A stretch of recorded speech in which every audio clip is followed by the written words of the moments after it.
Connaissez-vous le mécanisme de protection civile de l'Union européenne? Vous en avez peut-être déjà entendu parler récemment. Il a été activé pour la dernière fois à la suite du double séisme meurtrier qui a touché le sud de la Turquie et le nord-ouest de la Syrie, et également au Chili pour lutter contre les feux de forêt qui ont ravagé une partie du pays. Je vous explique aujourd'hui de quoi il s'agit exactement.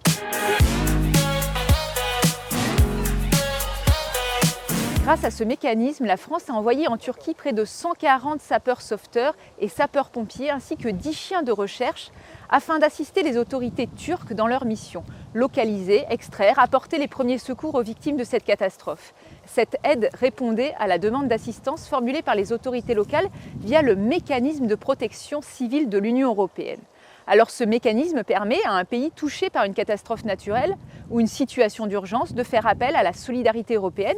Il a été mis en place par la Commission européenne en octobre 2001 pour aider les États membres de l'Union européenne et 8 autres États membres, à savoir l'Albanie, la Bosnie-Herzégovine, le Monténégro, la Macédoine du Nord, la Norvège, la Serbie et la Turquie, pour répondre de manière plus efficace aux situations d'urgence.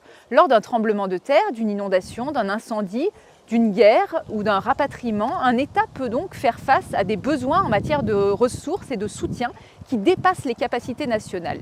Le mécanisme permet alors de mobiliser rapidement des moyens supplémentaires en provenance d'autres États membres pour aider à faire face à la situation.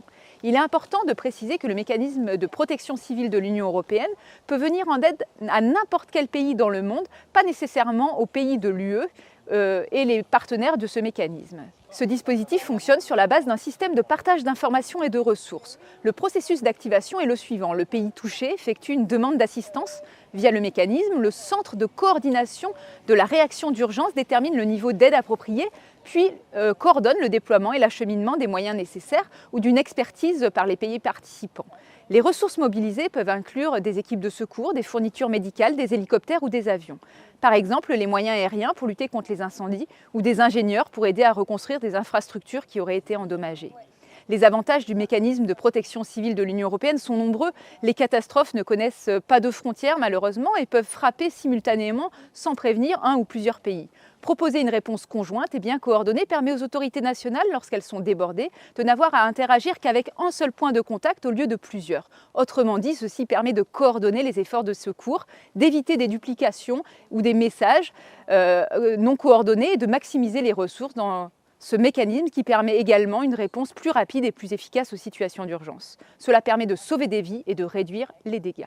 Depuis sa création en 2001, le mécanisme européen de protection civile a répondu à plus de 600 demandes d'assistance à l'intérieur comme à l'extérieur de l'Union européenne et le mécanisme a été activé pas moins de 114 fois en 2021. Et la France fait partie des plus gros contributeurs à ce mécanisme. Il s'agit véritablement d'une réponse de solidarité forte en temps de crise dans l'Union européenne, mais également avec le reste du monde.